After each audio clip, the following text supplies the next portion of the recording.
What is going on, everybody? We are back for another special edition of the Double Switch podcast, a postseason win edition.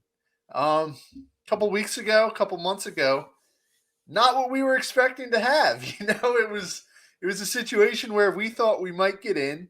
We had no faith that the team was going to win, but who knows? You get to the playoffs, anything can happen, and turns out this team is ready. They're ready for a fight, and I think we saw that this past weekend. Sent the Cardinals home empty-handed. You know that core that they've had for so long. They got to go out losers, kind of just like how they sent home our core 10 years ago. You know the Roy Halladay, Ryan Howard, that super team we had. You know the Cardinals sent us home, and they kind of ruined it, and it's been bad for us ever since. It's kind of what we did to them this weekend. You know they get to go out on a bad note. The Phillies, man. Freaking Phillies never fail to surprise us. Who would have thought we'd be here? I mean, we went through so much in September, and everyone was just back and forth. We're back. We're not back. We're back, but we're finally here. We won our playoff series. We're where we need to be, and it was poetic to see them take out Albert, Yachty. We didn't get to see Wainwright at all, but it was nice to send them home in a sad fashion for Ryan Howard and Doc Halladay and the gang. Johnny, you said poetic, dude, and the more I think about this, the more poetic all of this feels like. You know, I mean, back to Houston a week ago, Aaron Nola clinches the game where we go to the playoffs. You know, the homegrown guy with all the questions about September collapse. You have Eflin, who has come back from this just awful road he's been on for the past couple of years with his knees, injury after injury. You have him come back, and he's our closer now, you know, and you got Gene with the big hit on Friday, you know, the longest streak in the majors without playoffs. And then you have Alec Boehm, who 6 months ago, I effing hate this place. Didn't know what the future held for Alec Boehm. Couldn't field a ball for his life. And now the guy's out there looking like peak Nolan Arenado in a series where Nolan Arenado actually is playing. Alec Boehm shined. You know, he was the best third baseman in this series on both sides of the ball, hitting and fielding. And it's just you add to the list of stuff that is just so poetic. This whole series, this whole team is just poetic, start to finish. I mean, it's crazy when you start thinking about it. Yeah, it's really the best way to describe it because there's so many individual storylines that developed throughout this year. You talk about Thompson taking over. You talk about Boehm coming into his own. Alvarado, he was in AAA. He looked like he could get designated for free agency. A lot of teams would have done that in that situation. and now he's sent him down, and he high had leverage reliever. No, you're right. It's crazy stuff. I don't know. I mean, I don't even know where to go with this podcast because there's just so much we could talk about. Friday. Yeah, let's start with Friday then. Yeah, start with Friday, and I gotta tell you that was the best day I've had as a Phillies fan in a really long time. That might be the best day I've ever had as a Phillies fan. You know, in 2008, I was so much younger. You didn't really grasp it in 2008 because you know you've only been around a couple years, and wow, the team won the championship. Like, wow, that's cool.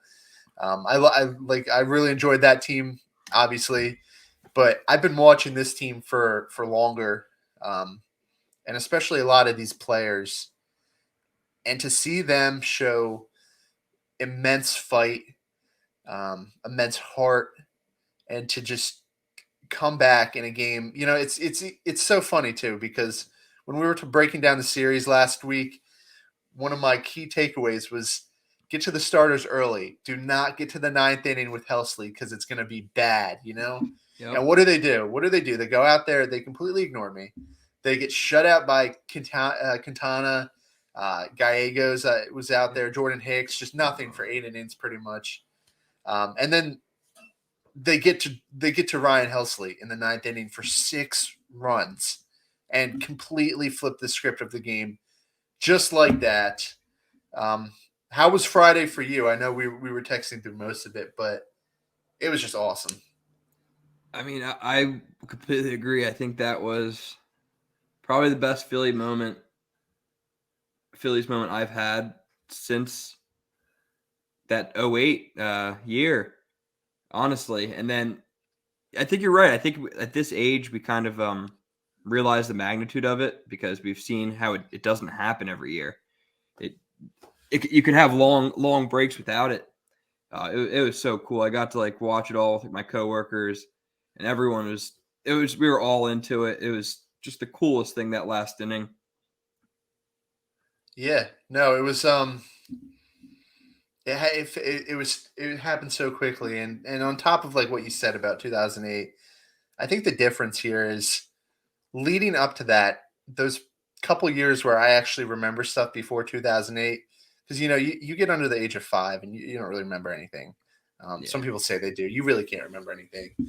But that 2008 team, all I really remembered was good stuff with that team. You always had this homegrown core, players doing crazy good things. This team that we watched on Friday and we've been watching, I know the pain that this team has gone through too. It's not been easy. We've had just awful losses this season. In the past, huge September collapses. Um, I don't know. I just that 2008 team, they felt like a super team. Those felt like guys that you looked up to, and they had complete control over everything they were doing. yeah, This team, you feel like empathetic for these players. You feel what they're going through. It's a different feeling. I can't describe it. I don't know if you understand what I'm saying. It's just different. I can feel like the joy that these guys have. And I'm so happy for just each and every one of them because it's been rough in the city for the past couple of years with the Phillies, among other things. The September collapses and getting so close. And to finally get here and actually make it count, it's awesome to watch. yeah. You really can't emphasize how much it means to like the city, the organization, and the players. It's just huge. It was just a huge morale boost. And I'll tell you a story. Sunday morning after the victory, I ended up playing golf, and I shanked my driver right to a tree. It went about a foot over this guy's head, bounced off, then it went right by his chest. I went over thinking he's gonna be like fuming. I go over and I'm wearing this hat, and I'm like, man, I'm sorry, I almost took your head off. He's like, everything's fine, dude. We won. He's like, NLDS. He's like, don't even worry about it. Everything's good. I'm like, this is the world I want to live in. A world where the Phillies are good, and just like that, snap of a fingers, 2 games, and I tune in 94 WIP in the morning, and they're not talking about the Eagles anymore. They're talking about the Phillies. It's so easy to forget that this fan base, when things are going well for the Phillies, they go nuts. Philadelphia goes nuts for the Phillies. And you saw it a little bit on Friday.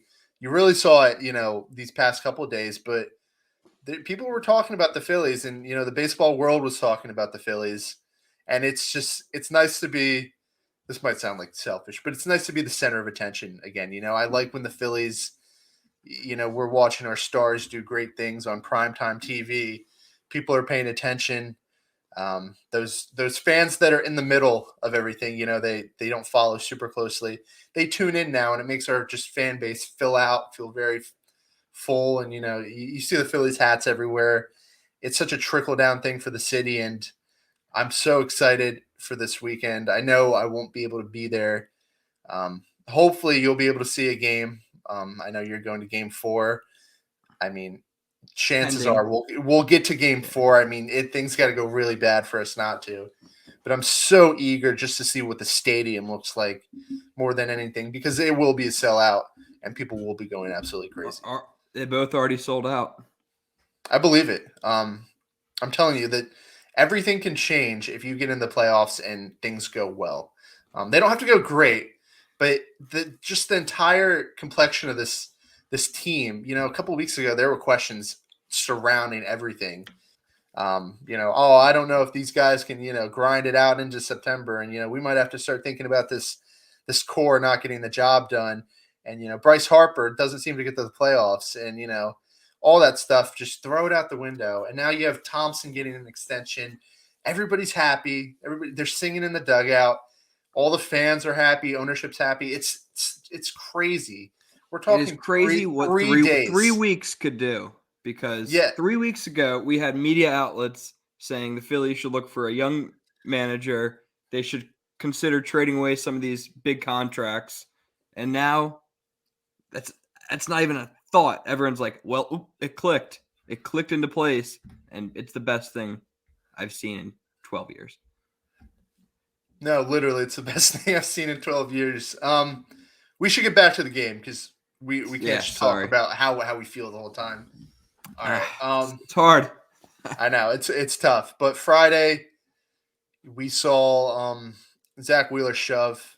I thought there was a very good chance that he would be a very good pitcher in a situation like that. He seems to not be phased by too much. He seems like kind of a guy who you could see being a good playoff pitcher. And against the Cardinals, he looked exactly like he has past couple years against the Cardinals. They just can't hit him for some reason. What'd you see out of Wheels on Friday? Good velo. He was pumping early. Yeah, he looked really good. Looked like he was. I think one of the things, like when Wheeler was like going through that little injury thing, maybe it was like a dead arm earlier in the year. Actually, what was it, in August, September? Yeah, that was August. All right, yeah. It didn't seem like he was like throwing through the mitt, but his fastball had so much life. And when his fastball looks like that, everything else is so much harder to hit. And there's really no lineup in baseball that can confidently say they can get 3, 4 runs off that guy. No, he looked good. He looked amped up and control the strike zone. Just exactly what I thought he was capable of, and he did it. We ended up yanking him in the seventh inning with one Mm-hmm. out. Went to Alvarado, and no matter what people say, it was probably the right decision. Yeah. Alvarado's been untouchable for a long time. Alvarado hasn't given up a home run in, I want to say, several weeks. It was the right call. Didn't end up working. We had a Juan Yepez pinch hit home run. It was tough seeing the energy kind of sapped back into the ballpark. Um, Mm-hmm. they kind of electrify the crowd there. That's when you kind of start thinking, oh man, this doesn't look too good, especially because the offense.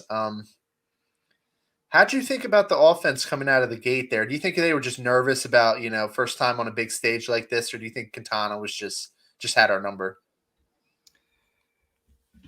I think I think they had a pretty good approach because Quintana does throw a lot of strikes. I think Quintana's just on top of his game, really. Like they were trying to get some early fastballs, like up, because he didn't really come too like high above, like above the belt often.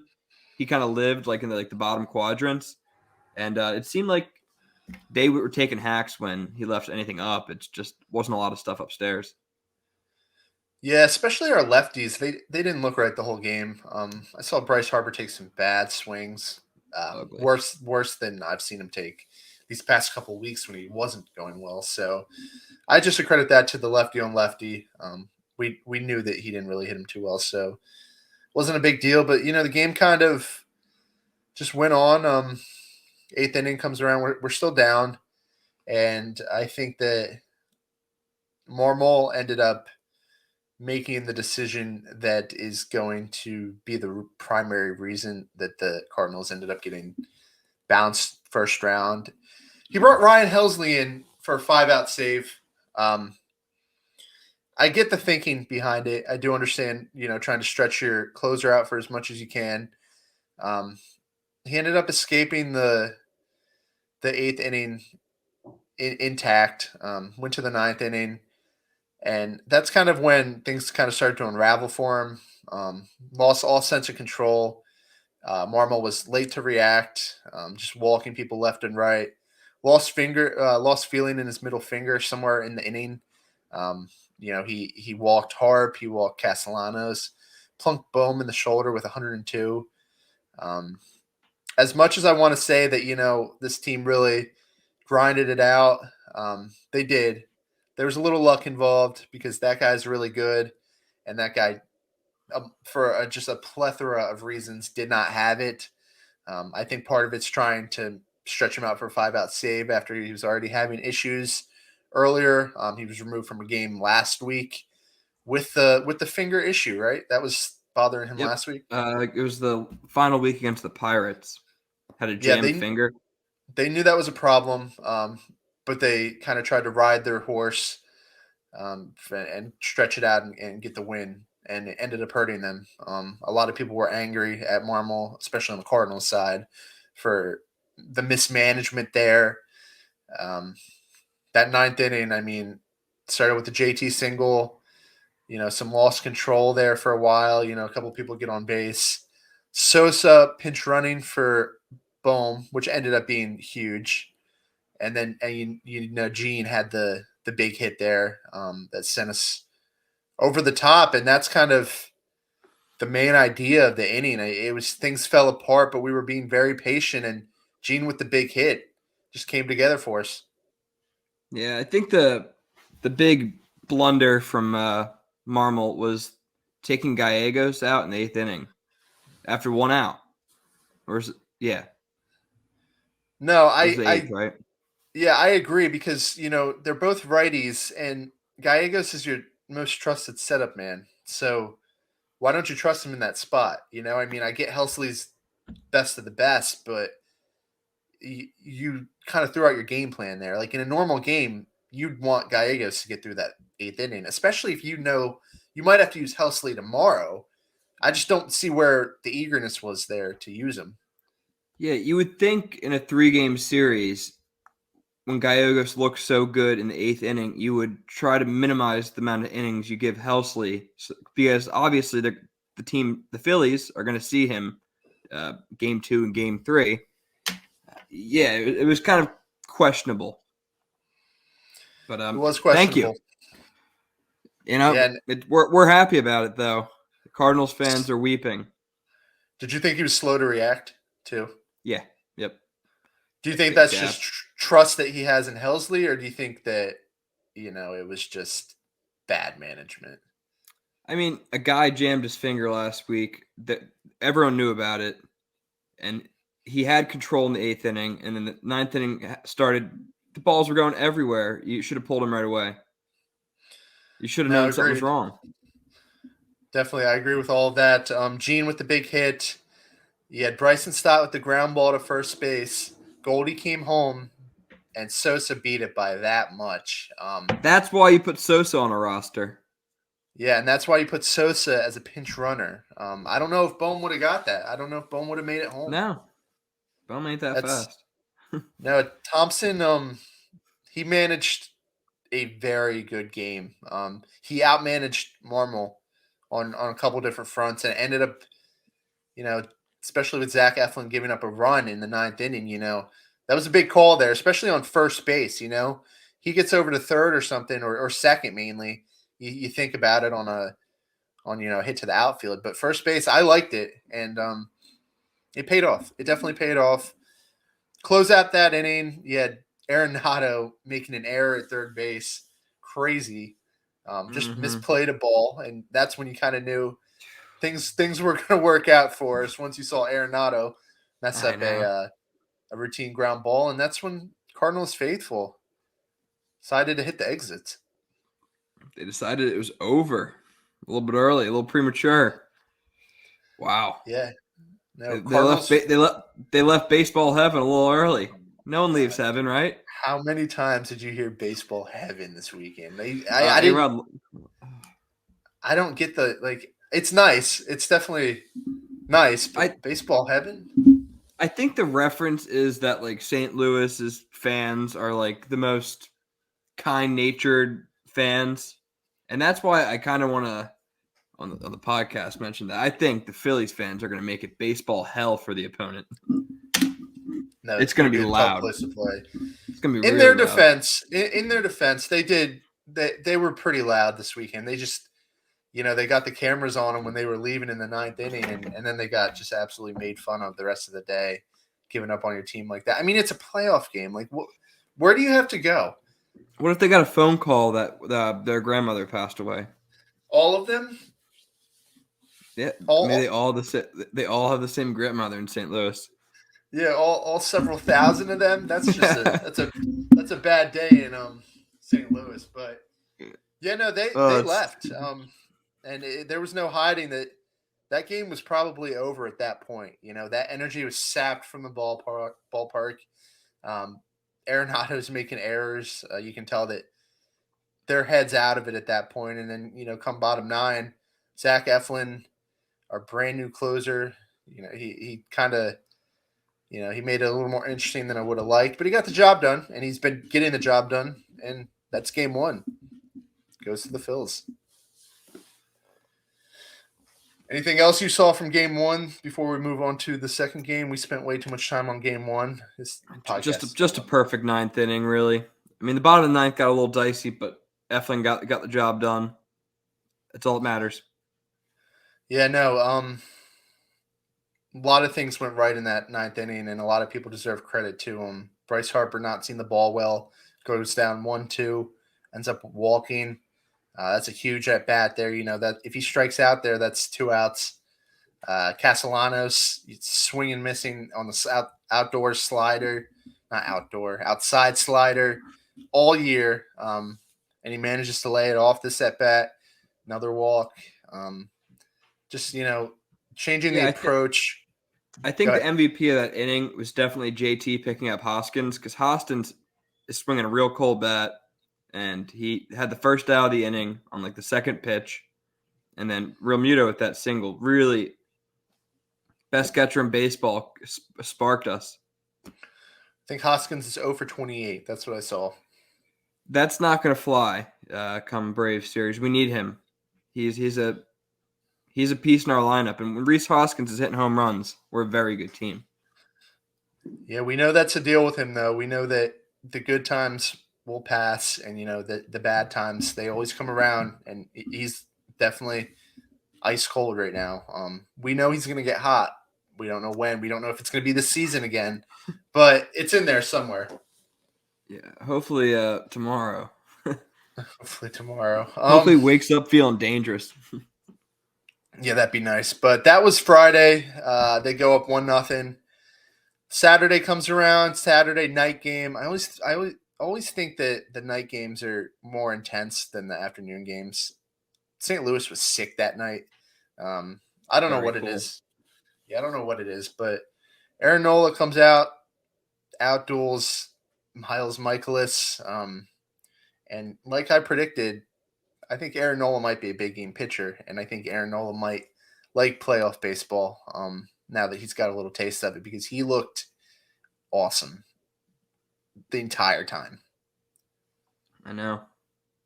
You're talking right now, you're talking between the Astros series and today, you're talking 14 innings of the best I've ever seen Aaron Nola look in my life. Like, he looks amazing right now. Well, it wasn't pitching against duds against the Astros and the Cardinals either. There's some real good hitters on those teams. No, I'd say Harp with the big home run finally. He needed that. Yeah, he needed it, and he took it about 25 rows deep. If you didn't see it, that's okay because I'm sure MLB is going to put it in every single commercial going forward because Bryce Harper postseason home run is prime marketing material. Yeah. Yeah, they're going to abuse that, but it gave Nola a little cushion early on, and I mean, it's all he needed, really. Like, he let off the leadoff double to Newt Bar. I thought that this is not a sign of things to come, right? And it wasn't. He calmed down. Didn't really even pitch himself out of trouble because he didn't get in trouble. He every inning when we thought that the Cardinals' energy was coming back into the stadium, he just took it right away from them, and he pitched like a guy with a chip on his shoulder, and he pitched like a guy that had complete control of the baseball game, like very few pitchers in baseball can have. He pitched like an ace, and I'm excited to see him build upon this in the future, not just this postseasons to come, because the demeanor, the stuff, everything translated perfectly to to yesterday or the last game. Extend that man. Give him a new contract. 5 years. I see you're I think you're the first one on the extend Nola train. You should start circulating that on Twitter. Okay, I'll do a tweet a day now. Hashtag extend Aaron Nola. Yeah, no, I It'll can get behind it.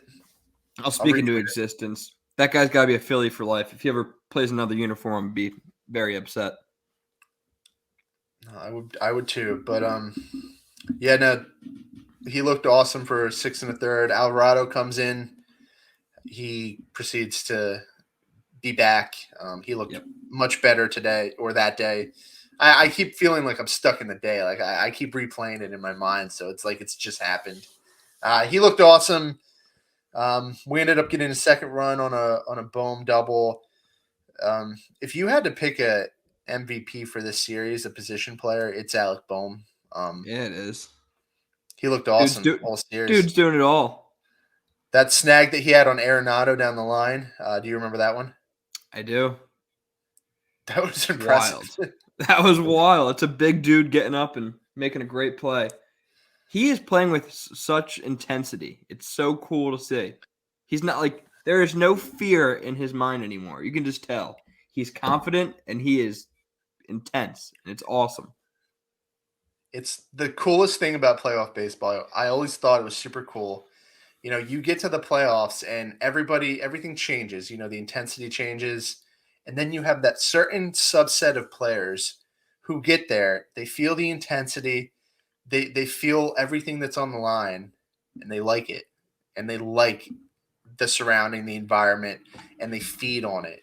And you can see by the way he's playing, Alec Bohm likes this.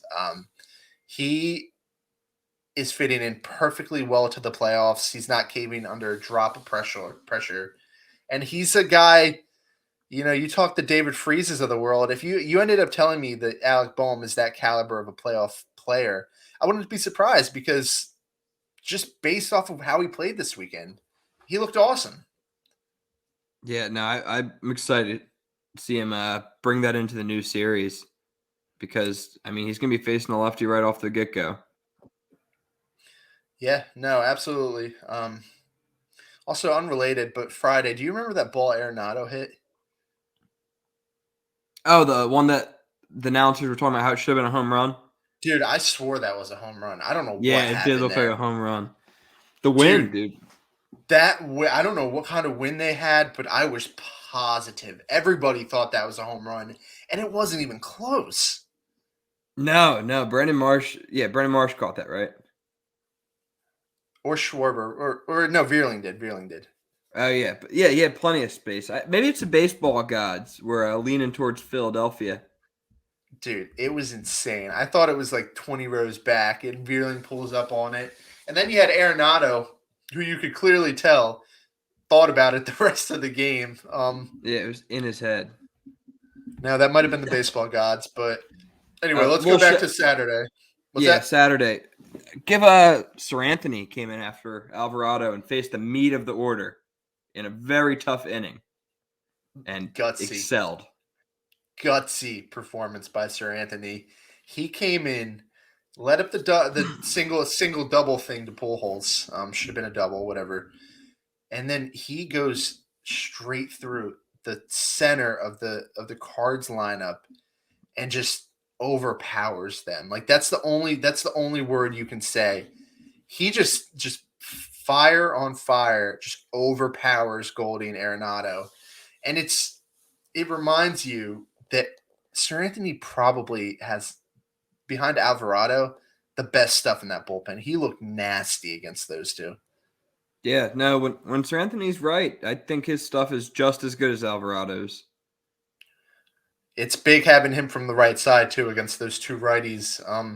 I love the call too. Tomper bringing in Dominguez to face him. It's a huge influx of confidence in him that I'm sure, relief pitchers are probably the best example of players that need confidence, and you go right through the Cardinals lineup like that, especially the middle.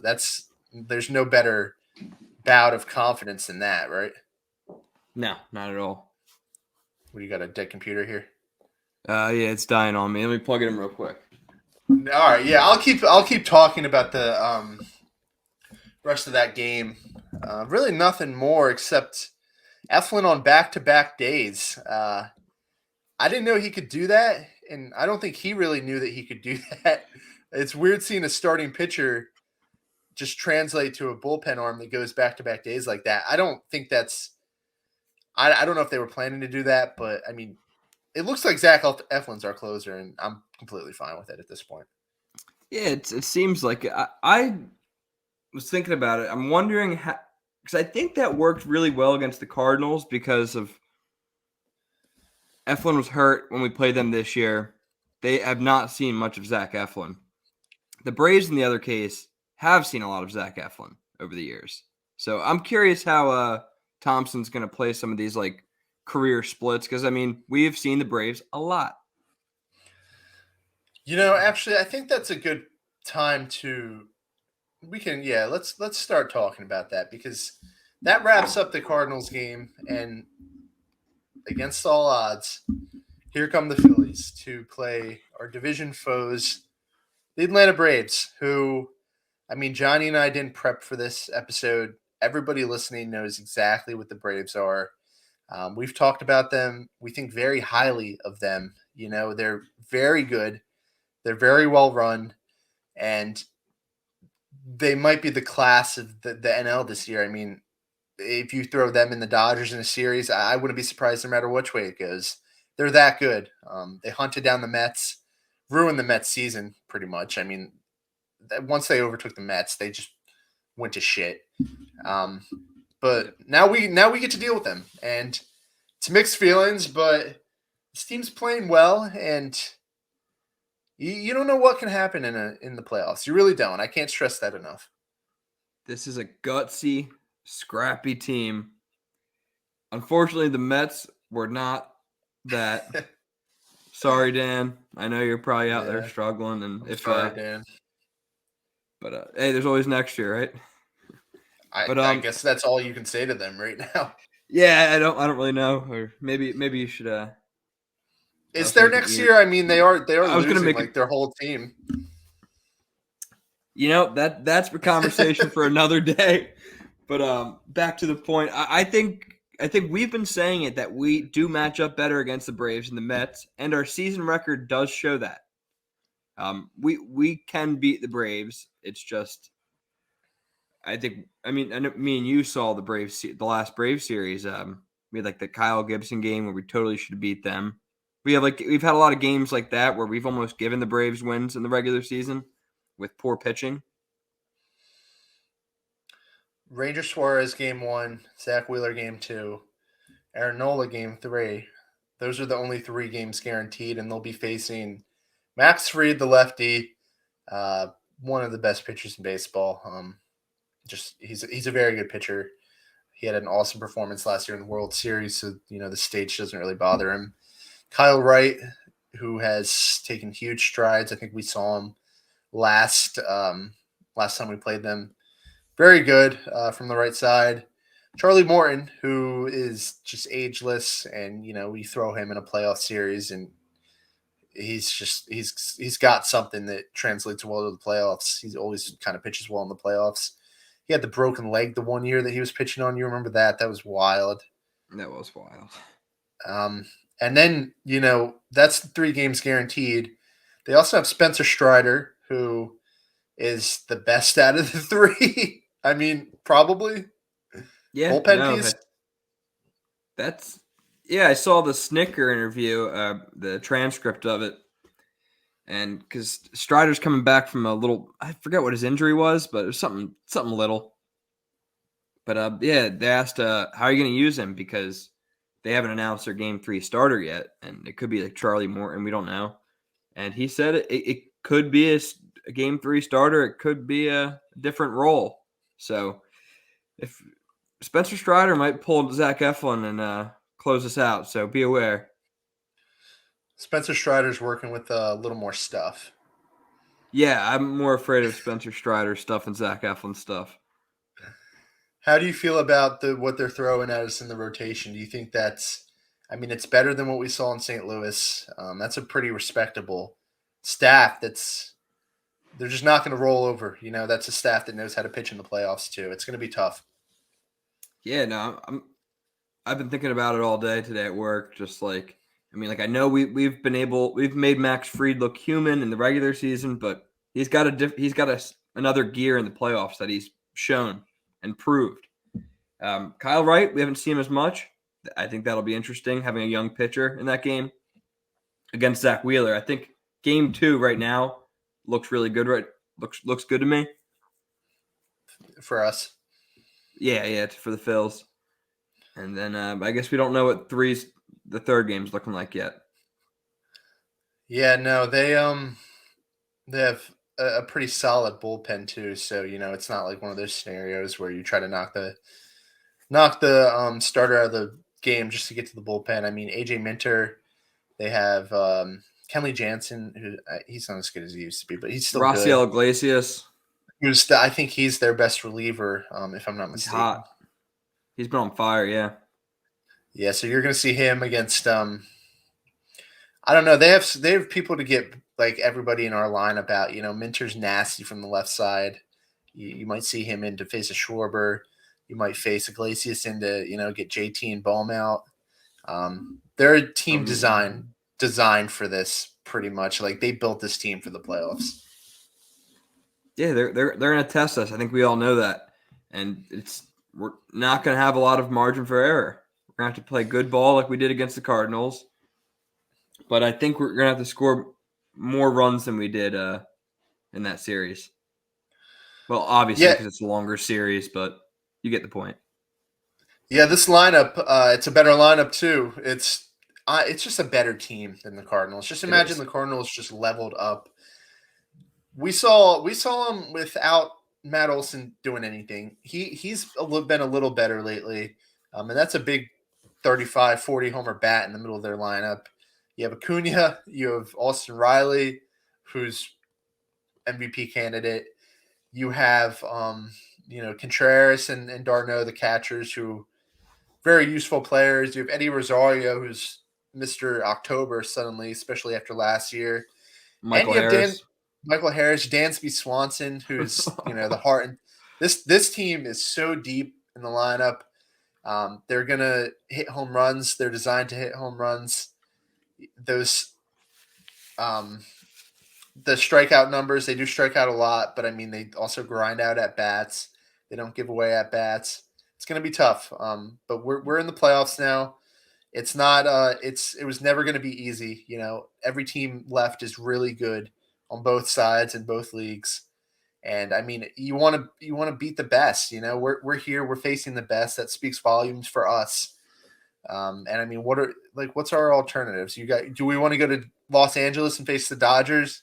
Like we're in the playoffs now. Like we're gonna get what we get. And if we really are playing as well, and the teams, the vibes are just super good. You don't know what can happen in a series like this, and we just have to keep riding the momentum we have and hope for the best. That's all we can do, right? Absolutely. You just kind of have to leave it all out in the field, kind of like Bomer did that series. Just see a little bit of that from everyone. And so what? They're the better team. If shit happens, obviously we've seen this past 2 weeks has been nuts for us. Just keep playing hard. That's all you can ask of the Phillies. I said it before when we went to the wild card series, and I'm gonna double down on it. This is house money. Like this is completely house money. Yeah. We've gotten just an awesome series win. We've completely changed the direction of the franchise. We've gotten the postseason drought away. We've eliminated all the playoff postseason droughts for the players.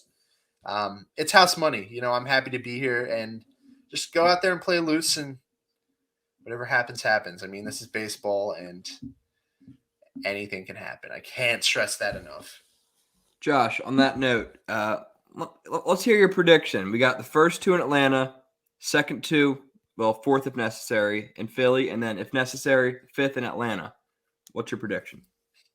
Give me Phillies in 5. Wheeler on the mound, game 5. I like it. I think we're playing well. Wow, I like it. Let me hear what you got. I was thinking Phillies in 4, but I'm an optimist, I'll tell you why. I think and I want to be there for the clincher. I think I think we beat Kyle Wright. Max Fried's going to be tough, especially first game in Atlanta. I think we beat Kyle Wright in game 2. I think the Braves and the Phillies come back to Philadelphia, and this city and stadium are nuts. And this team, they're going to go out on the field and they're going to feel an energy in this stadium that they have never felt before. And they're just simply going to ride the energy and the fan base to a victory in game 3 or 4, one of them. And I think, especially if it's game 4, you're riding high on your trip to Philadelphia. You go back to a game 5 and you get Zach Wheeler on the mound. I don't know. I think it's much more doable than the stats look like. The win-loss totals. It doesn't look super doable. This seems like 15 games better than us, but we haven't seen playoff baseball in South Philly in a while, and I don't remember what it's like. None of these players have experienced it, but if it's as good as I remember on that magical run from 2007 to 2011, it's gonna be enough, and it's gonna be a brutal environment for Atlanta. You're giving me goosebumps just talking about the atmosphere. I'm ready to be in my seat Saturday night. I'll be in right field. I think it's section 233, row 2. If anyone wants to look for me, I'll do something crazy. You going with your dad? Yeah. Did you find a person for your third ticket that you bought for no reason? I'm gonna resell it. Why'd you buy 3? It was a limit. It was 1 or 3. I guess it's better than not going. So Yeah. No, it definitely rung me up a heavy bill, but I'm not really thinking about money at the moment. I'm thinking about the Phils, baby. it's worth it. It's definitely worth it. You want to cue the music? Yeah, I'd love to. It's time.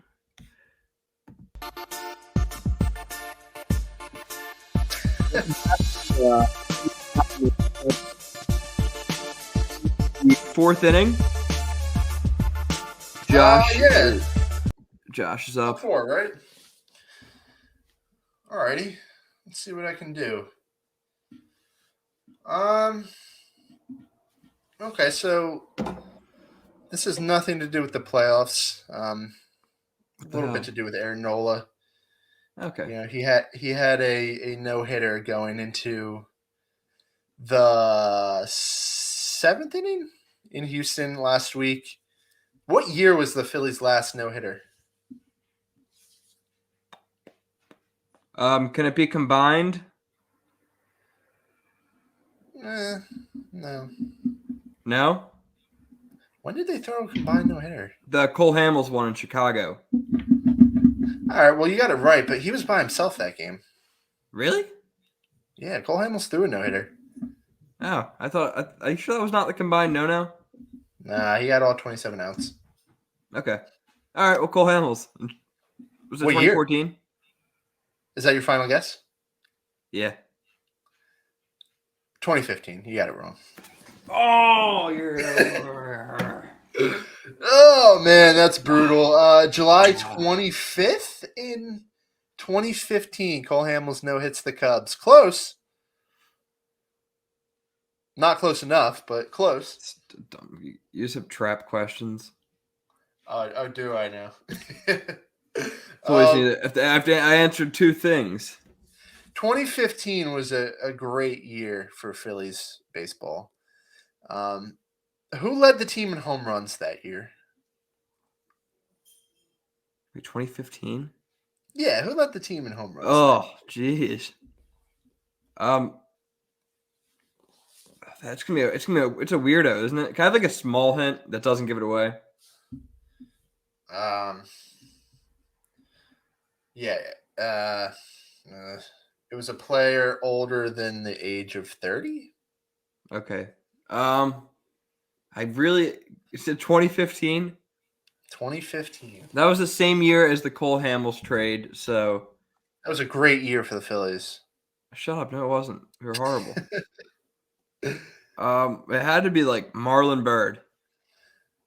It was that's like Do it. We should get the buzzer when you get your Yeah. answers wrong. That was Ryan Howard. Oh yeah. Forgot the old guy was still here.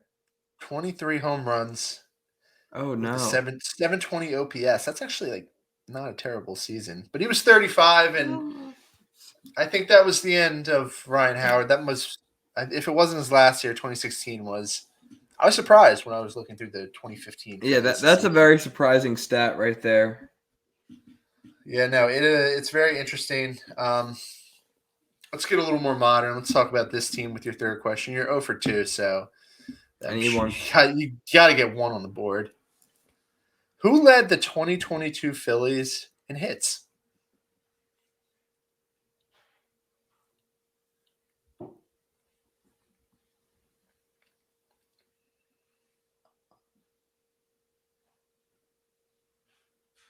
It's gotta be JT or Muto. Oh my God, you went Wait, 0 for 3. is it Bohm? You know, I'll give that to you. It's Alec Bohm. You saved it. All right, wait, because You my saved it. thought process there was like, well, like what? Who are like the guys that stayed healthy? And I was like Bohm and Realmuto, and then I forgot that catchers don't play as much. Whew. Yeah, JT had 139 games. Bohm had 152. JT had 139 hits. Bohm had 164. Reese was second, which was a little bit of a surprise. I mean, And Reese did have a decent regular season if you cut out some of those slumps. Yeah. yeah, I wouldn't be surprised if Bohm has 200 hits in his season here soon. It's a lot for 152 games, and you throw him out there for 10 more games, he's suddenly getting pretty close to the 200 mark. But yeah, no, that's not bad on your part. 1 for 3 could have been better. I'll take it. Anything else you want to hit? No, man, I'm ready for tomorrow. I wish the game was at like a 4:30 game would be perfect tomorrow. But I guess I'm not doing much work at work. Go Phils. Yeah, I was confused by the times. I don't know why they're so early. And then the Yankees get the 7:30 games Tuesday and Wednesday. It's like, come on now. No one wants to watch the Yankees. It doesn't make sense, but I mean, we're watching Phillies baseball in mid-October, so I guess I'll take it at whatever time I can. We can't complain. That's funny, like I said. But with that being said, this is the Double Switch Podcast. Thank you guys for listening. Throw us a like on Spotify, YouTube if you're watching us on YouTube. Follow the socials down below, down here, and check out our Right art there. on doubleswitchpodcast.com. I think you have the banner, but I don't see the banner anywhere. It's fine. Yeah, just go on www.doubleswitchpodcast.com, and we have opinion articles. You can access our podcast on there too. Pretty cool stuff. Definitely. Yeah, check that out if you guys have a chance. And as always, till next time, go Phils. Go Fightins.